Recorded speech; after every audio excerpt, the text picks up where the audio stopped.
We set out with the message to help young people realize that you don't have to wait till you graduate high school before you can pursue your calling, your purpose, and your destiny. We wanted young people to know that the moment you set foot on your school campus, you're setting foot on the greatest mission field on the planet. We begin to pray, God, raise up young people who would answer that call, young people that would provide the spark to ignite a movement.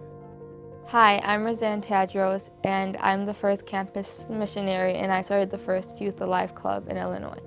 There was a young woman, and God began to knock on her heart as she began to hear about the mission field inside of our schools. During Momentum, I had an encounter with the Lord where I was just asking him, what is any way that I could serve you? It's like, I'm just here, I'm a vessel, make my life for you. And then I felt that he told me to start a club at my school. The conversation went something like this: young woman, there's kids at your school that go every day hurting and broken and lonely and lost. And many of them have never heard a clear presentation of the gospel. And as the Lord knocked on her heart, he says, I'm calling you to change that. I was like, yeah, I'll do it, but I wasn't sure it was for God or if I was just like talking to myself. That week, I was just praying, give me a sign or something, like I need to know. So God visited her in a dream. Young woman, I'm calling you to do this. I want you to be a light shining in dark places. And the next day at school, I went and then I talked to my teacher, Mr. Wonder, because I knew he was a Christian. Mr. Wonder told me he can't help sponsor the club, but then he knows another teacher that would be able to help sponsor, Mr. Rodit. He was